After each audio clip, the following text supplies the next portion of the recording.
Hi and welcome to the Foodbod Pod YouTube channel. I'm Elaine Boddy and this is the YouTube channel that supports the Foodbod Pod podcast.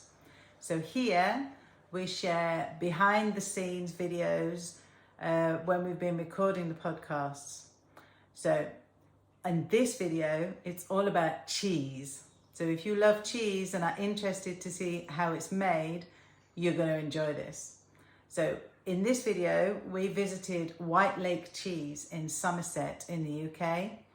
And what you'll see here is the brilliant Roger showing us the process of making cheese. So he's taking us through his whole cheese making space. There's lots of different rooms and lots of different stages to the cheese making. So you'll see us moving around there. And I would encourage you to listen to the podcast, especially at the beginning. The sound quality on the videos is not going to be that easy to hear all of the verbal, I'm afraid. We have got a lot of background noise because we are in a cheese making facility, and I'm not clever enough yet to overlay the soundtrack of the podcast over the video. So we've got all of the sound that the video has picked up. So please bear with it. It gets clearer as you go on, but you will hear a lot more in the podcast because we're properly mic'd for the podcast. So I hope you enjoy this. I hope you found it as fascinating as we did. Enjoy the joyful blue hairnets once again. And please do tune in, listen, watch, tell us what you think, and just enjoy hearing all about cheese. So, Roger, here we are in the cheese room. I'm looking at a huge vat of what I assume is milk. So can you tell me what I'm looking at and what's happening? Yeah, okay, so this is a cheese vat. So the cheese vat is really a cheese vat. At the moment it's got milk in it. We've added the bacteria, the starch culture in there now, and slowly turning the lactose in milk into lactic acid plants to start the cheese making process.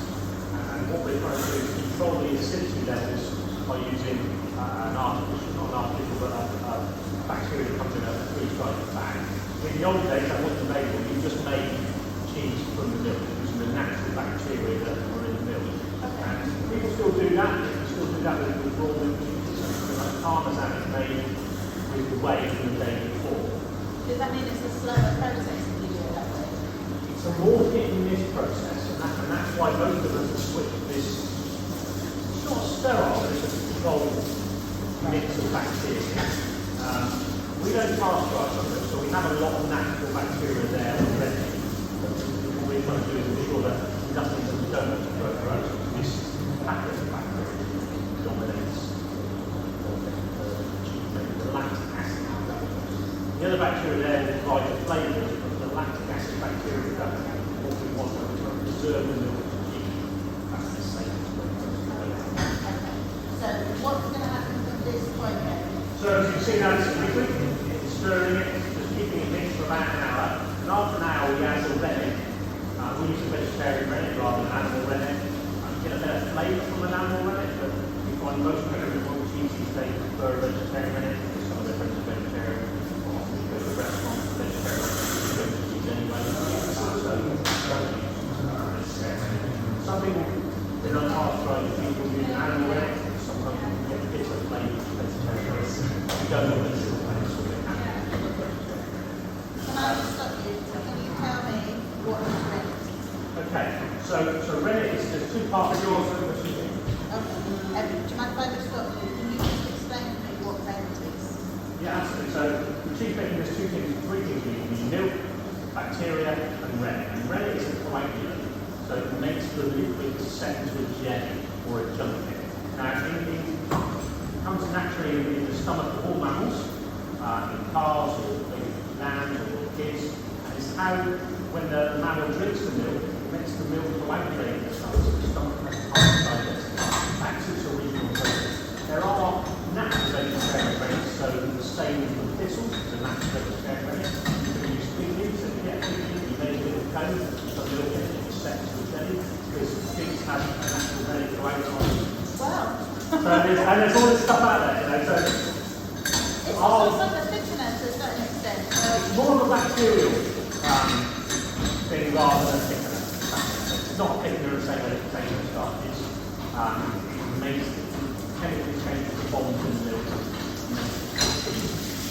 So, after about an hour of stirring, we're allowed to red it, and then it takes about 40 minutes for that to set like a jelly. Right? And then we cut it with these knives that are in here. So when it's setting, these knives aren't moving, they're stationary. It sets like a jelly, and then cut it a couple of times to start to split the curds and the whey. Because the curds is what becomes the cheese, the whey is what goes elsewhere. That's the liquid. We like doing that The sourdough. sourdough whey is fantastic stuff. Right? When you said cheese and whey, I put it in bread actually, and it's just No, and I would love to have sourdough later in here. I'd like to have lots of it here, but I don't have it.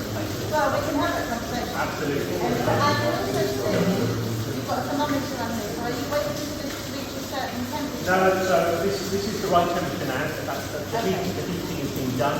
That's just there before we check the rennet. What we need to do is measure the temperature and record that. Because that's an important part of the HACCP process of food safety, making sure the time and temperature is correct. Right. So those are sort of the few controls we do have in making time and making temperature. Everything else is bacteria is doing its job. We also measure the pH. They're just about to mould. Or little sheet, which is a little sheet brie that we make. So the curd has already been set, cut, stirred a couple of times. So what you're seeing now in the top is a beautiful golden whey. Yeah. All right. So that's a very rich whey. If we had time, we would make a coffee from that. Okay. So the coffee is quite cooked.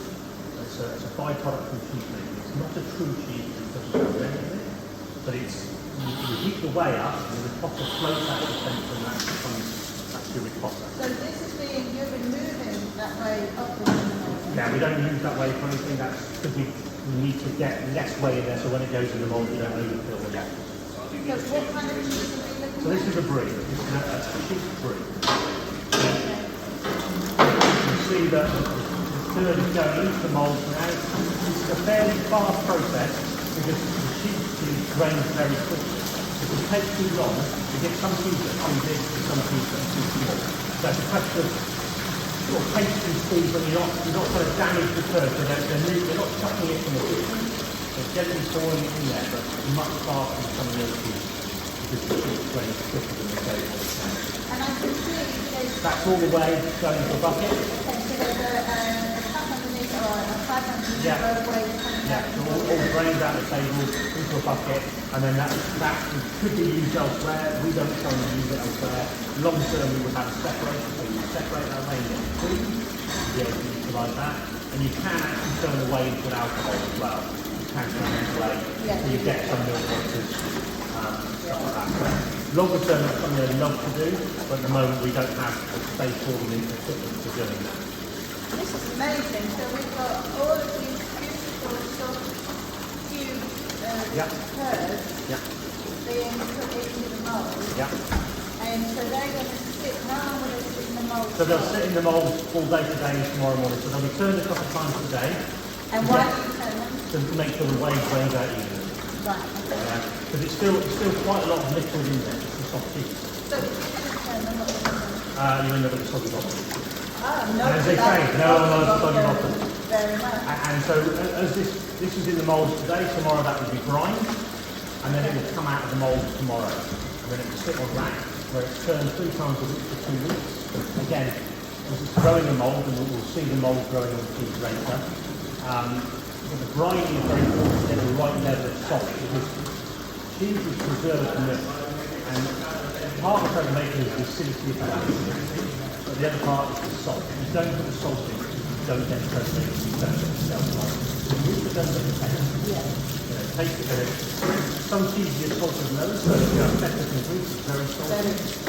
And that's the tradition they used to have anyway, keeping their cheese cool, so they don't have extra salt in it, which is their safe. We make a pepper or fetish, we call it.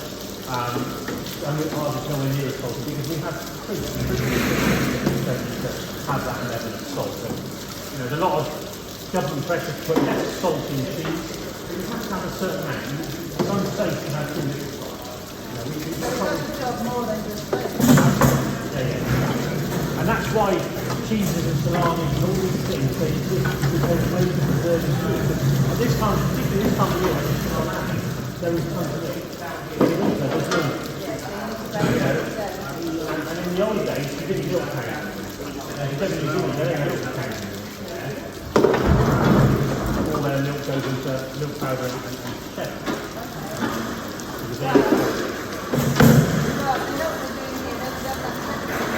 Yeah, and that's the same person as well. It's a bit of a choreography. You don't want to get in each other's way, but you know. And when we have to get someone the same like in the kitchen, because everyone's got their role, they all know what they're doing, they're very different discussion about what's going on. Wayne is the apprentice today, so he's learning how to do this, and he's doing a pretty good job, I think. So all our cheesemakers, they don't come to train. They have to, because there are no trained cheesemakers floating around. So we can. Are you buying fruit? No, we're a growing breed. There are a lot more cheesemakers around than you. We need to train them.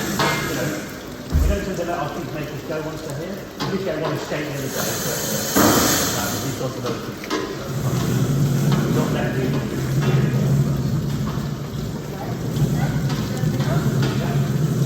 Brilliant. Okay, so if we go down Wayne is an apprentice today, so he's learning how to do this. He's doing a good job, I think.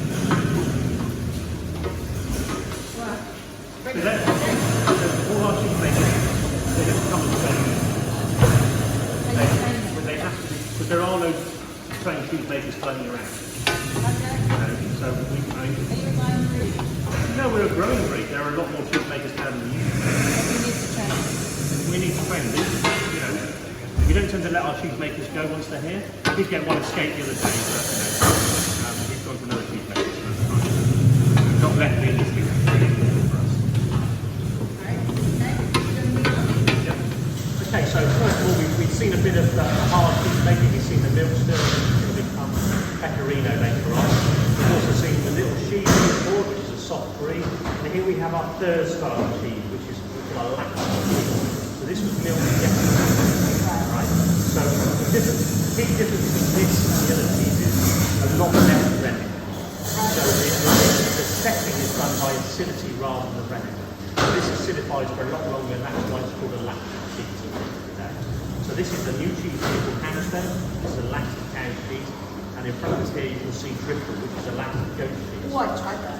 So this one was made yesterday, but poured today. So it's a 2-day process to make a lactic cheese, whereas our brie and ours is a 1-day process. Smells amazing. Just cheese. It is, and it's very rich and creamy because our goat's milk is a very high fat goat's milk because of the breed of milk we use. This is what gives our cheese such a creamy flavour compared to a lot of other cheeses which tend to be much drier. We didn't want to make the same as everybody else. You know, we've learned our techniques from the French and the Italians because we've lost our history of soft cheese making in this country. Because in the wars, the government said you could only make hard cheese, primarily Cheddar, so Cheshire and Longman, hard cheese. So we've lost our skills and our history of making soft cheese. So over the last 20 or 30 years, this like myself have relearned those techniques from abroad, brought them back here, put our own twist on it, and created our unique cheeses. You know, we do a farmer's market in London, and the French go nuts for this because they think it's French cheese, and they cannot believe that our cheese is as good as what they used to have. I mean, I love the French being very proud about what they do, but they don't realise actually there's a lot of other people who are pretty good at what we do as well. So that's always really satisfying when you get a French person go, this is fantastic, or c'est magnifique as they say. Yeah, I'm really proud about that. Can I just ask you why the one we're looking at, is this so yellow because it's the yellow colour? No, it's cows. Okay, so that's the main difference in colour. Yeah. Okay. So one of the questions is, how do you know what an animal, what cheese the milk comes from? So cows should always be yellow. Curd is always be yellow. Goats should always be white, and sheep will be an off-white. And we'll see that later when we're cutting cheese. You'll see the distinctive. Our cows milk is particularly yellow because it's very rich Guernsey cow milk. It's super creamy. It's about 6% fat in the milk. It's really rich Guernsey cow and it is gorgeous stuff to work with. You can really play on the back and your fingers, and it's lovely, and you get a rich creamy flavour. So that's like when you see the dairy cows milk in the supermarket, you can see it's got that golden colour, that beverage recipe. Yeah, and one of the things you're old enough to remember, in the old days you got your bottle of milk and the cream would float to the top. I couldn't possibly comment on that. The cream would float to the top. That's what I was thinking of, You yeah. don't get that anymore, and the reason for that is all milk is what is called homogenised now, where it's smashed through a very small hole, or supermarket milk, smashed through a very small hole to stop that cream separation to improve the shelf life. It does not improve the flavour at all, in fact it degrades the flavour. If you go to farms and get raw milk, you'll get the proper stuff that's untouched, unfiltered, unhomogenised, and it tastes so much better. So always, if you've got access, and a lot of organic milk is unhomogenised as well, you sell a little bit of goat milk to a small local dairy, which is cow's milk and goat milk bottled through to dairy, and again, all theirs is unhomogenised, because they're selling to a local people. It's not having to travel thousands of miles to get to the market, so shelf life is less of an issue. Yeah, I always had a memory of the children staying on a farmer's farm and having fresh milk straight from the cow. And it's one of those things that just stays in the memory. Yeah, absolutely. And I've always grown up on a farm here. I've always had cows when I was younger, so I always drank lots and lots of unpasteurised cow's milk. It's not caused me any problems. But what I used as I got into my 20s, I used to find I get a very phlegmy throat when I woke up in the morning. Since I switched to goat's milk, that problem has disappeared. So I must have had a very slight allergy to that cow's milk. I don't get the problem with cheese, but I used to drink a lot of cow's milk. So I think it's one of those things with allergies. You eat more of something, it becomes more of an issue. Yeah, my husband was the type that would have done pints and pints of milk, and now it's a bit of a problem. Yeah. The other thing we find, a lot of people switch to goat's milk because they've allergy problems with cow's milk. And it's not necessarily a lactose intolerance, there's A1 protein in lots of different things. We get kids who've got children who've got terrible eczema, switch to goat's milk, the problem goes away. No one's ever done any research on what the reason for that is. Because it's one of those things, you try it, if it works for you, fantastic. If it doesn't, sorry, that's not you've got a different problem. Yeah. And it is a trial and error. I was talking to a friend the other day, and she's had gluten intolerance for a long time, and now she's like a celiac. So she's having eat lots of gluten so they can then test it. And it's horrendous. So that's the only way to do it. Okay, cool. Great. Right, where do we go next? Where do we go next? So we've got a similar thing here, which is tall, a lactic cheese. That's already been poured, so that's just settling down. So this is slowly settling down. So by the end of the day, that level will have dropped to there. And then they'll be turned over again, and then tomorrow they go in dry. Roger, where are we now in the process and the farm and everything? Okay, so we're now in the brining room, and this is our tanks of brine. So we have two different types of brine here. We have the white tanks, which have the brine for the hard cheeses like Rachel, Rustler, Pecorino. And that brine is 13 or 14 years old now. So hold on. So that liquid in that pot is 13 or 14 years old? Yeah. You haven't changed it? We add salt to it, Yeah. we filter it, and we test it, but we don't add water to it. It remains the whole It time? remains the whole time. And it's not quite our secret sauce, but that's the source of the yeast that grow on our cheese. Wow. And just tell me again to understand, so the purpose of brining your cheese is you're adding flavour, You're adding salt. you're adding salt, And which you're adding- assists with flavour, but also preservation. Yes. Yeah, so all cheese needs salt. You can sprinkle salt on top, but with harder cheeses we tend to brine it because it takes longer for the salt to work its way into the middle, especially bigger cheeses. And behind you there you can see our Rachel Reserva, which are 12 kilo cheeses, and they'll sit in there for 5 days. So the purpose of doing it with a liquid form like this with brining, so that it can work its way into the cheese more easily than just putting salt over the top. Okay, excuse me, I'm learning and I'm trying to Absolutely. explain it over. Well, and different cheeses have different times and different rules. So something like a Stilton, you rub salt on the outside. Okay. It doesn't mean you have to do it with brining, but we find for our cheese, brining works the best. So we're, on the other side here then, we've got more big vats of murky looking water. Yeah. We don't call it murky, we call it a biofilm. A biofilm. I need to get the right accent. A biofilm. A biofilm. Okay, and so on this side we've got quite big, huge rounds of cheese. Yeah. So how long is that going to need? That's going to sit in there for 5 days. It gets turned every day, just briefly, so that the salt works through evenly on all sides, and then it comes out and goes into the maturing room. And so the little ones, these much smaller rounds, how long do they need? Yeah, so these get about 50 minutes in the brine because they're a soft cheese, so the salt can work its way to the middle much quicker because there's still liquid for the salt to move along by osmosis. So they're in for 50 hours, and you can just dry salt soft cheeses. The problem we found is, as we increased our starch level, different people shape the salt harder or softer. Yes. So you've got variations in the salt level. We find with brining, we get a lovely consistent brining throughout. And consistency is a key word for us. We want to be consistent. We want the cheese to taste the same every day of the year. We don't want it to taste boring. We want it to have the same magnificent flavour. So but as soon as somebody is falling in love with one of your cheeses and they want to come back and have it again, they want the flavour again. Exactly. So there has to be that consistency. Absolutely. Yeah. Okay. So what are you about to do? Do you want to tell us? We are turning the solstice and demolding it onto mounts. With the mounts, it just helps keep the shape and allows all the water to drain. But we are doing a turn as well, just to make sure that the water content is evenly distributed between the top and the bottom. So we like to make sure it's centred on the racks. Give them a turn. You've done that before. Just a few As I times. said here.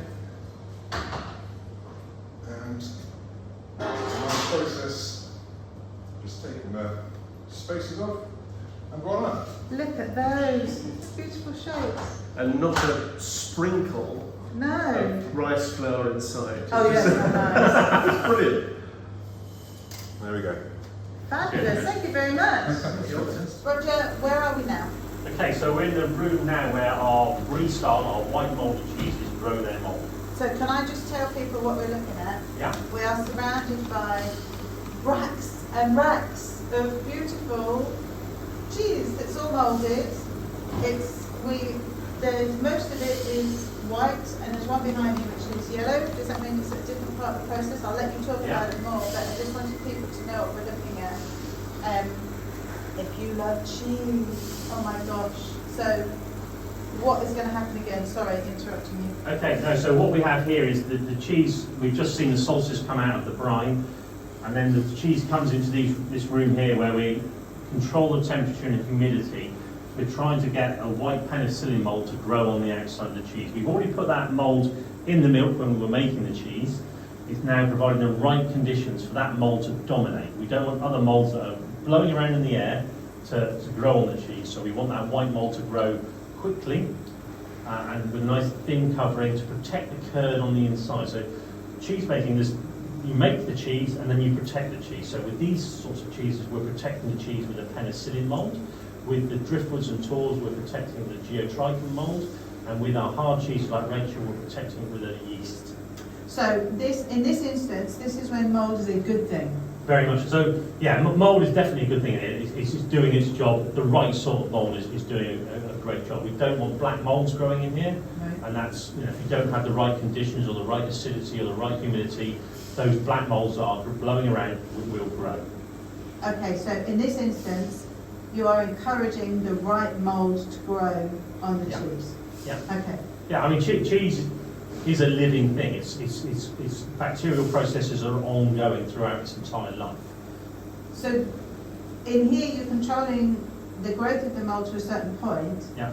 But if you left it, the mould would just continue therefore to grow. Yeah, if we didn't wrap the cheese, you end up with a very thick layer of mould, and then when you're eating it, you just got a very thick rind, which is a bit rubbery and doesn't taste very nice. So for us, it's important to get a growth of mould, but not too much.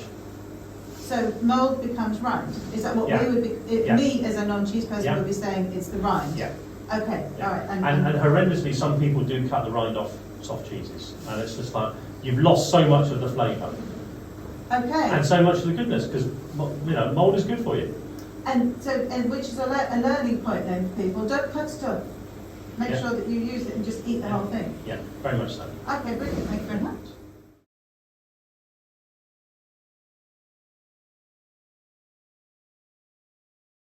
To another room now, Roger, and we're surrounded by more racks of cheese, but these have got ash surface. Is that what it is? So it's slightly black mottled surface to them. So this is something that I wanted to ask you when I was coming, because I don't understand it completely. Why ash on the outside of the cheeses? Okay, so these cheeses are made in what we call the lactic style. So most of the cheese making is done by acidity rather than rennet. And the mould, the geotrichal mould that we want to grow on this cheese to preserve it, needs an alkali layer to start growing. And they found hundreds of years ago in France that ash provides that alkali layer. So some people sprinkle a dry ash on it or mix ash and salt and spread it on the cheese. We don't do that because we find it's a bit hit and miss. It's not pleasant to work with because it gets in your eyes and in your nose, and quite often you can get too much ash on it. So what we do, is a technique again I saw in France, where you mix the ash with water, you dip the cheese in the liquid ash, and you get very fine covering of ash because you're not looking to get flavour from the ash. You're just looking to provide the right conditions for the mould that we want to grow. So again, this is because you want it to grow an outer layer that's going to preserve the cheese. Absolutely. And when you say ash, do you use a particular kind of ash? It's a vegetable ash you get from France. I was told it was cabbage leaves. I don't know if that's true, but that would make sense because it's a very fine ash. Oh, wow. I'm not sure. So somebody has burnt a load of cabbage leaves. Probably somewhere in France, yeah. They're like big factory makes all this stuff. We did try and make some ash ourselves. It's not as easy as it appears to be. Well, if you've got to get a certain consistency, Yeah, you you have. catch it at a certain point where it's not bitter. Exactly. So it's just easy to buy the ash. And so how long will these have? So these cheeses will sit in this room for a week. So what we have in this room, we have a chiller to keep it cold, about 7 degrees, and we have a dehumidifier in there, which we're pulling some of the moisture out of the cheeses. We need the outside of the cheese to just dry off a little bit, so that when the rind grows, it doesn't fall off. So but you're drying the outside, but you're making sure it's not going to be drying internally. Okay. We don't do it very scientifically. We poke the cheese and go, that's dry enough. Sounds good to me. Okay. Because you're not looking to get a flavour from the ash. You're just looking to provide the right conditions for the mould that we want to grow. More cheese, more fabulous cheese. More cheese. What stage is this at? So this is the lactic cheese for its 2nd and 3rd week. So We just saw this cheese. we saw the cheese a week younger, where we've just ashed it and we're drying the cheese. It's now dry enough. It comes in this room where it's slightly warmer. We're not drying the cheese anymore. We've got a good airflow, and this is warm enough now for the mould, the geotrichal mould that we want to grow on the outside of the cheese. So how long will they stay in here? So they'll be in here for 2 more weeks now. Okay. So we wrap this cheese at between 3 to 4 weeks old, and that's when it's optimum for us to wrap and sell. We've got a nice thin rind on it. It will continue to ripen for another 4, 5, 6 weeks, and it depends on what stage or what strength you want to eat the cheese at. So the cheese will change its flavour over time. Amazing. So when it comes to eating this, don't cut the rind off, just cut straight through it and eat the whole absolutely. thing. And some of these rinds here, like the parve, it's a beautiful wrinkly grey rind with a bit of blue mould on it and things like that. And some people are quite scared of parve because it looks a bit strong. Amazing. But you bite into it and it's just this beautiful, sweet, moussey flavour. If you take it to dinner party, there's never any left. I guarantee you will all get eaten. It didn't last very long in my house. We've moved through to another room now, a bigger room with even more cheese. Big room. And these are bigger wheels of cheese, and there's a seriously strong smell. So what am I smelling? Okay, so you're smelling ammonia. Right? Right. So this is where we have a lot of wash-dried cheeses such as Rachel, Caterina, Russell and Catherine. And what we're doing in here is we're growing a yeast on the outside of the cheese. And as the cheese matures, it gives off ammonia. So there's always ammonia in this room. We have a pipe which extracts from it, yeah? Otherwise you probably keel over from the smell of it. But it's a very important part of the aging process for that ammonia to be given off as the cheese matures and develops the flavour. But we don't want the cheese to taste of ammonia when you eat it, but it's a byproduct. Quite often when you open a cheese, particularly a hard cheese, you need to let it air and breathe a little bit before you eat it, just to make sure any ammonia that's there is disappeared, particularly cheese is backpacked, because that will trap everything in there. And backpacking is not ideal, but it stops food waste, then it works. So this is very much like when our sourdough starters over ferment and then get that smell of ammonia. It's often, because otherwise it's not like marmite. So it's a similar kind of thing. So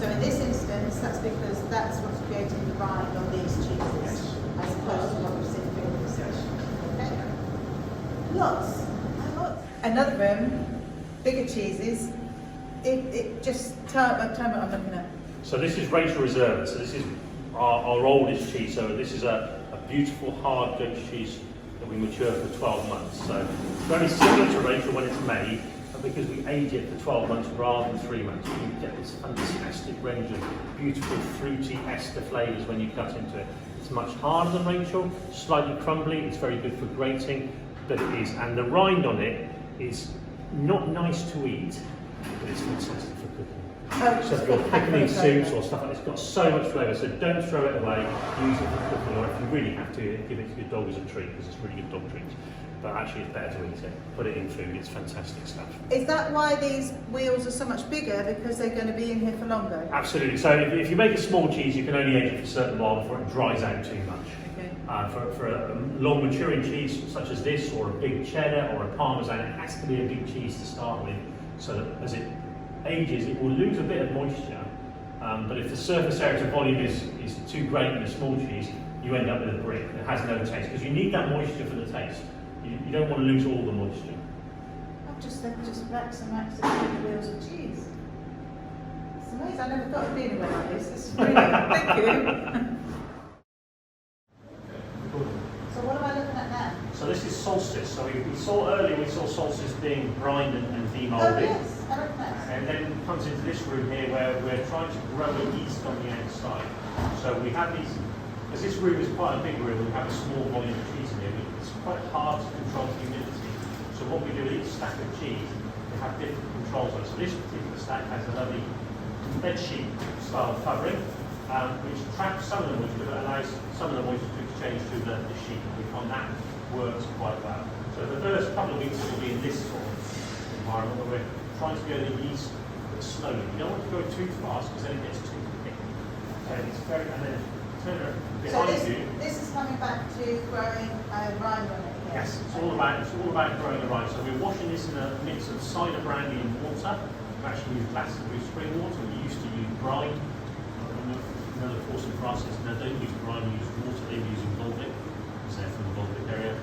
We use our local spring water, so we use glassy spring water. And cider, Cider brandy. is that what gives it the slightly golden No, colour? so the golden colour is the yeast. Okay. The cider provides sugar for the yeast to grow. So if you use just neat cider, you get a very thick wine because it's too much. It's about trying to get that balance right. You want to grow a little, a bit like your sourdough, you're constantly feeding it. Yeah. You're not getting all the sugar on there in one go, you're giving it a little bit each, a couple of times a week, to just control the rind growth. So did you put the solstice because it looks like something? Pretty much, yeah. And also, I'm a big, Glastonbury Festival is literally just down the road from us here. I go every year, I'm a big fan. And I wanted something that would celebrate that. And it is, because I've had something when you put into it, the colour of it, it's a real sunshine. Yeah, exactly. Yeah. And then we have a new cheese here, which you don't know about. This is called Equinox. Ooh, So this is a washed rind goat's cheese. ooh. So this is the part of the solstice. So this is a proper punchy goat's cheese. It will have a punchy goat to it. So most of our cheese is fairly clean and mild. More and more people are getting bolder about what cheese they want to eat. So we wanted something that would give them that boldness. And the rind has a very meaty flavour. So it's very good for vegetarians who are actually missing the flavour of meat, so they can eat that and not feel guilty about eating meat. Oh, fascinating. I hope there's some to try. That's always something. This is the last room of cheese you'll see today, unfortunately. So this is our pecorino room. This is our hard sheep cheese pool, just called the English pecorino because it does what it says on the tin. And it's English, it's a beautiful, hard, sweet sheep cheese. So we only make pecorino for 8 months of the year because the milk is only available for that time, but customers want to buy the cheese all year round. So last year we finally were able to build up a big enough stockpile of it to have enough to sell throughout the year. And once we've matured it, we keep it in this cold room where it doesn't overage. So this is a much colder room, so we're not turning and washing this so much now. It's fully matured, it's ready to go. It's just about maintaining it at that point. At this point, we moved to the packing area where I was challenged to try wrapping some cheese.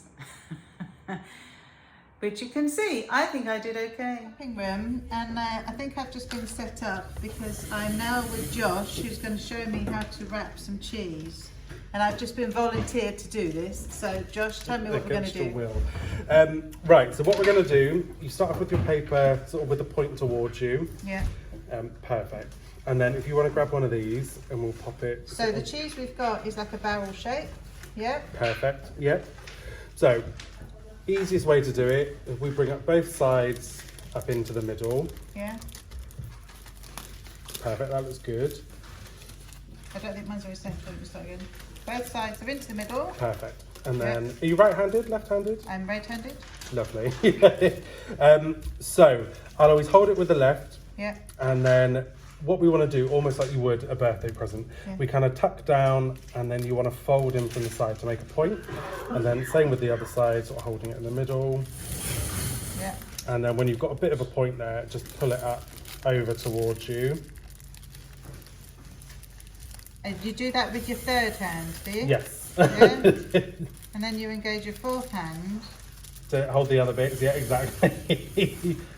And then you're doing the same again. Exactly. I'll always spin it around, so then you've got the point going away from you again. Okay. Or can I do it facing me? Like that? Yeah. For a first go, yeah, good. For a first go, I think that's good. So, no, that's it, and then just make sure it's... Ha! Look at that, David. Look. I'll just wrap that. The label is wobbly. Let me just try another one and I can prove that I could do it. There you So, go, exactly. we're putting the piece of cheese in the middle and bringing that point into there, that point into there, Crack in. and then gonna do Yeah, that that's it. and do that. And then if I do it the way Josh did it, so I bring it in and go like that, There you go. and like that.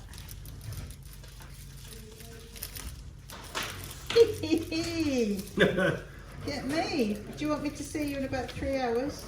I'll just, I grab you a stack out of the fridge. yeah, it might not be your fastest stage production ever. And there you go, that one's a bit more. Voila! From the wrapping area, we then took a short journey down to the farm and met all the goats. So this was great fun.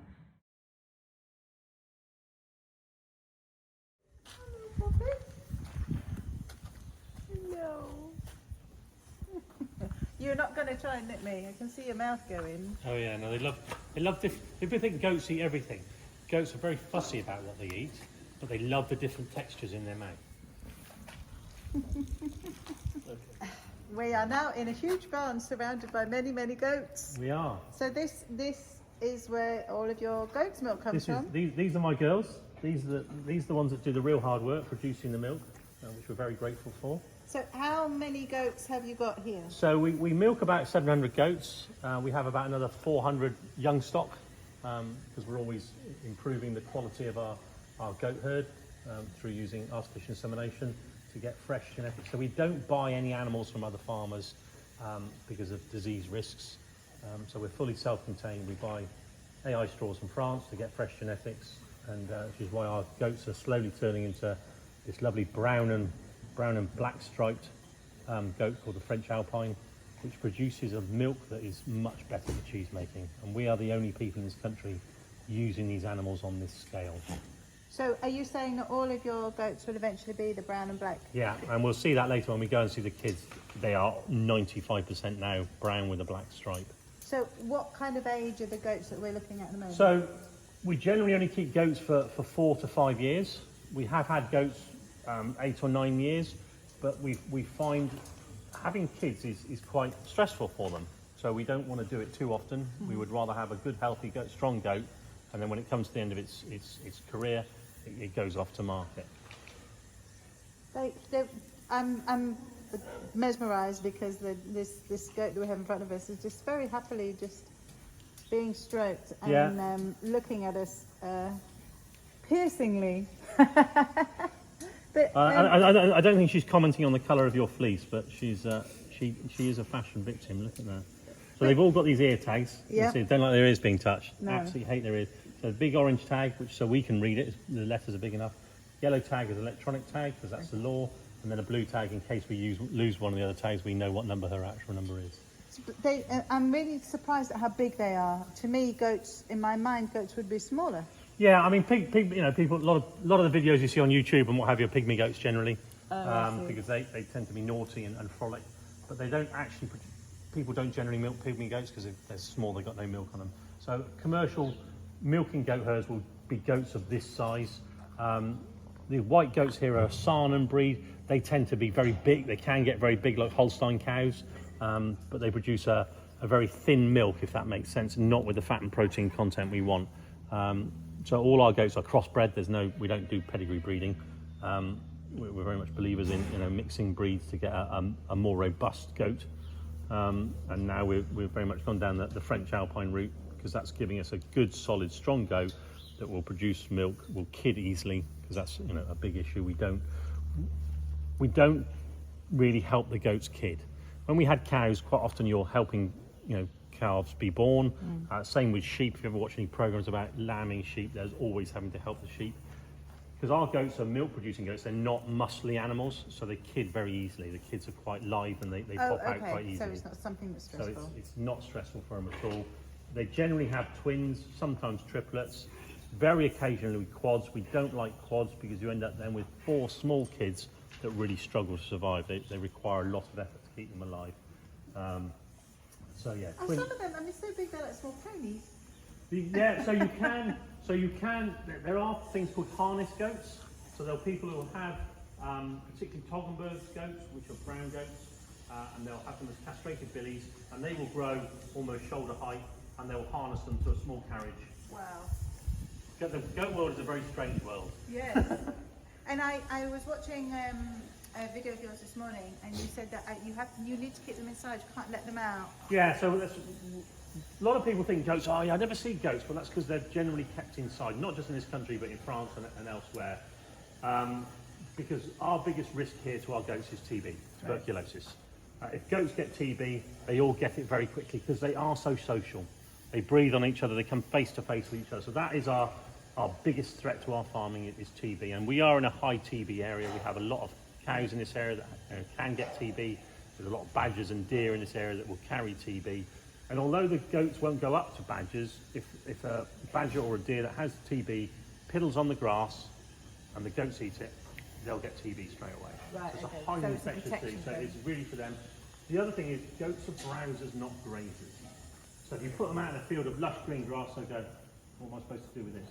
If you put them on a hill with all sorts of weird shrubs, love it, and they'll chew the hedge to pieces, and if you let them in your garden, they'll destroy your flower bed.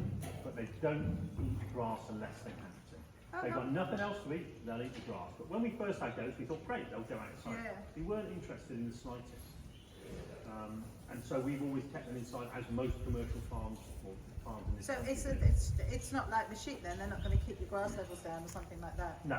I get lots of people say, oh, can I buy some goats? I've got a bit of rough ground. But actually my goats aren't used to that. They wouldn't know what to do with it. You need to get goats, Angora goats are great for that sort of thing. They need to be outside. And these don't like the strong sun. They definitely don't like the rain. They have no body fat, so they can't cope with the cold. So the best kept. They are prima donnas. They're sort of the racehorse of the milking world. They are very live, fit animals, but unable to cope with the rigours of being in the wild. Because these are not wild animals. These are not the wild goats that were in this country 2,000 years ago. Well, they're domesticated. Yeah, now, they are for what you domesticated and they have been bred for milk production. So they need to, it's like modern day pigs. You can't put modern day pigs outside. The pigs you see outside used to be at Stonehenge a lot. They're a particular breed that have been bred with more back fat to keep them warm. Right. Okay. But as humans, we've been told eat less pig fat. I'm learning so much. Thank you very much. We feed them hay, and we get most of our hay from the Somerset levels, where they have fields that they're only allowed to make hay once a year.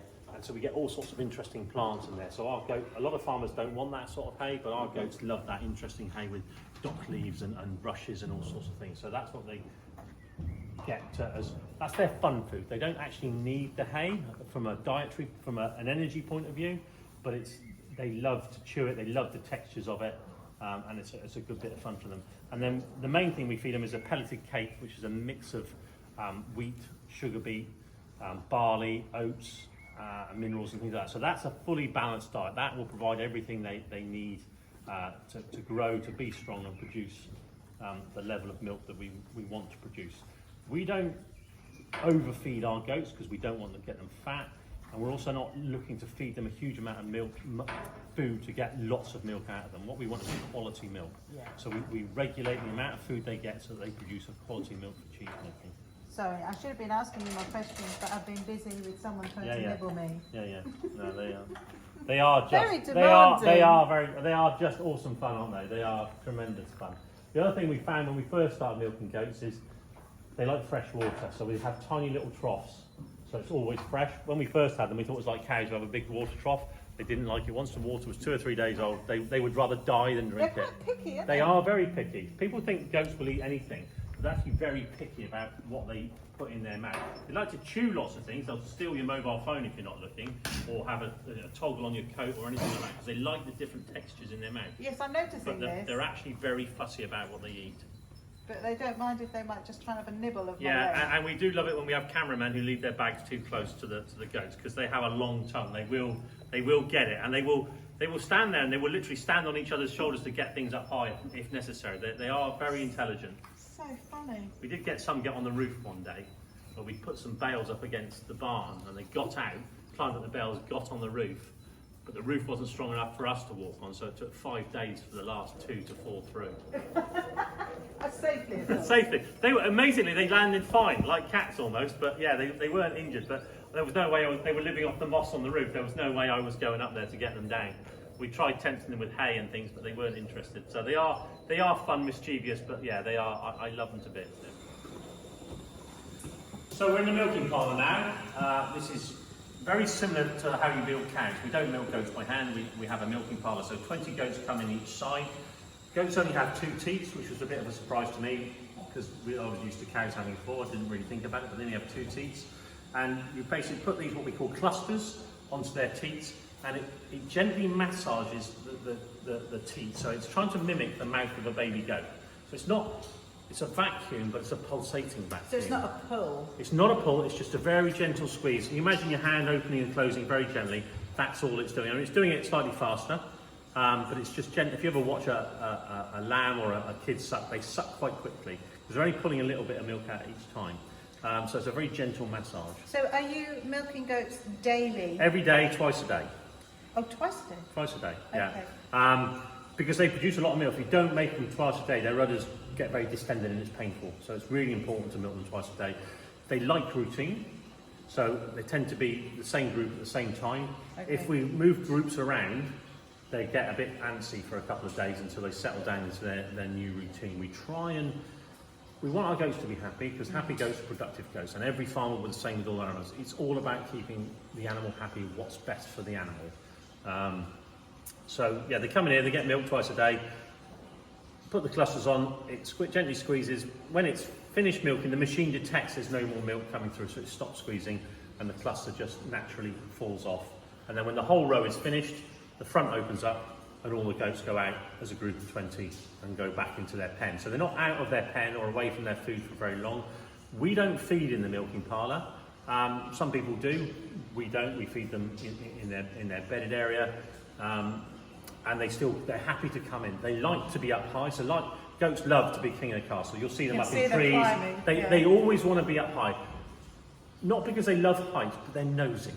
They want to see what's going on around them. They're always intrigued by what's happening. So anything different, and if you were here when we were milking, they would go, who's that? That's not the normal person. They'd be like, oh, this is different. This Very is exciting. routine. So yeah, they absolutely love their routine. Yeah. So how many litres of milk would you have from one? So goat on a an average, as a day, they'll give 3 litres. We've got some that will give 6, and we've got some that will give 2.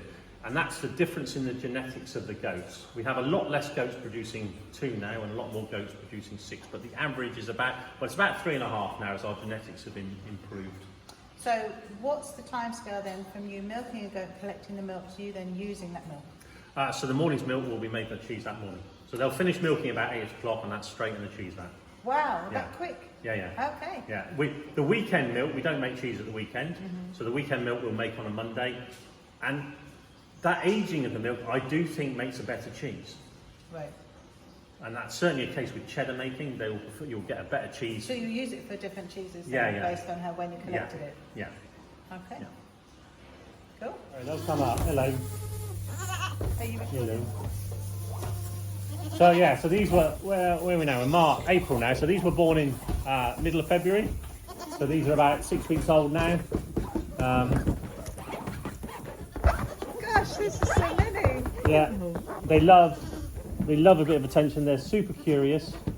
So They'll come up. Hello. are you Hello. So yeah, so these were, where are we now? In April now. So these were born in middle of February. So these are about 6 weeks old now. Gosh, this is so many. Yeah, they love a bit of attention. They're super curious. Really quickly, you know, literally within 2 days of coming in the milking pile, they know exactly what's going on. They're settled into it very quickly. Again, it's having that routine. I'm not sure if the adult goats have a chat with them and explain what's going to happen. I don't speak goats, so I don't really know. But they learn very quickly. The trouble is, they also learn very quickly how to get out. Yeah. So if, They look like they could jump out. they can jump out, and they can jump as high as that yellow mark on the wall quite easily. But they're not interested in getting out. They like to be together. If one gets out by mistake, it will just stand here and holler until it gets put back in. Oh, okay. So they occasionally do get out, but not deliberately. Whereas if cows or sheep get out, they run off down the road. Goats, when they get out, will stay around in the area and not run away, which makes life a lot easier. I do occasionally get phone calls from people saying, "Oh, you've got some goats out," and I go, "How many?" They go, 2. I go, "Is it a black one and a white one?" They go, "Yeah, it's all right. They're always out. Don't worry about them. They're not going anywhere." So yeah, we've always got 1 or 2 goats that like to be out, and you just shout and they run back into where they've come from. Such personalities. Yeah. So when they're really young, it's nice to just go and sit in there. But they're a bit big now. They will destroy you if you sit in there now. They'll jump all over you. Oh, I can imagine. You can see that. It's just they want to jump all over each other. Yeah. I hope you've enjoyed seeing the cheese making process and meeting the goats and listening to Roger. He's so passionate, truly, and such a wealth of knowledge. What we did after meeting the goats, was go back to Roger's kitchen and have a cheese tasting. So I don't have a video of that to share for you, but you can listen to it and you can hear us trying different cheeses. You can hear lots of and oh and ooh. So please do listen to the full podcast, and then you will hear all of that, and you'll be able to hear lots more detail that you might not have been able to pick up on the actual video, but I hope you've enjoyed watching that as well. So until next time, this has been the Foodbod Pod.